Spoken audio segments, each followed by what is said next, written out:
It's Earth Day, and if you believe the hysteria from some celebrities and politicians, global warming is going to destroy the planet. Climate change is happening faster than even the most pessimistic of scientists warned us decades ago. It has become a runaway freight train, bringing with it an impending disaster for all living things. When we look at climate change now, we have got to realize that this is a global environmental crisis of unprecedented urgency.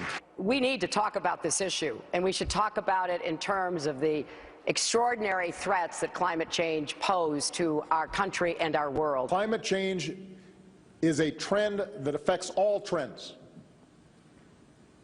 Economic trends, security trends, everything will be impacted. And so much of what's going on now is something that we have to treat as if it's a mental illness. I believe that climate change denial is a form of mental illness. Oh, we're so sick. Today, at least 175 countries gathered at the United Nations to sign an agreement to address the threat of climate change. The threat of ISIS, however, remains on the back burner, as we're just learning about a plot by the terror network to sneak jihadists from Syria into the U.S. through Mexico to carry out attacks against this country.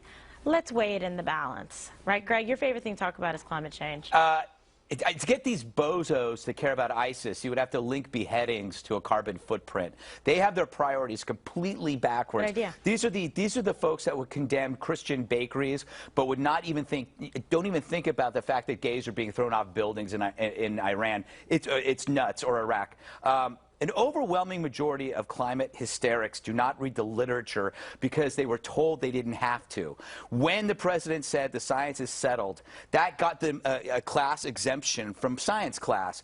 And if you understand science, you know the whole point of it. The engine of science is to be willing to be proven wrong. The only way you know you can be right is to be skeptical. A true scientist is skeptical. Now you have these guys that are out trying to penalize skeptics. They're trying to tie them to corruption. But that is... This is an affront to science. Enlightenment got rid of this persecution, and they're bringing it back. It makes me think that they have a lot in common with ISIS because they both want to go back to the 7th century. Yeah, exactly. Not only do we have these guys who are doing that, we have presidential candidates who have now tied global warming to ISIS, to Islamic terror, which is even more insane.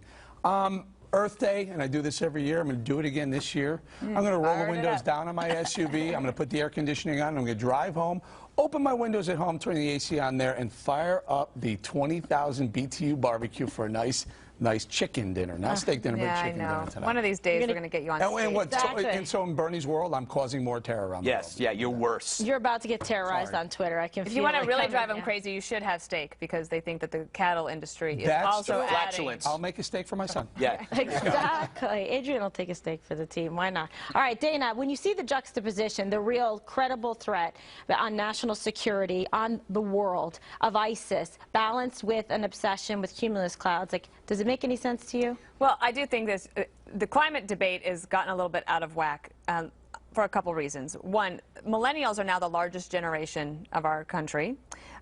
Since they were little kids in school, they have been taught that global warming is going to be their demise. And they believe that this is their #1 issue. If you look at the exit polls from any of the states that have had elections so far, climate change is usually in at least the top 3 of their biggest concerns. I think that there is a way that you can say, I'm for clean energy. I'd like for us to have more independence from foreign sources of energy. I think we should be looking for alternatives.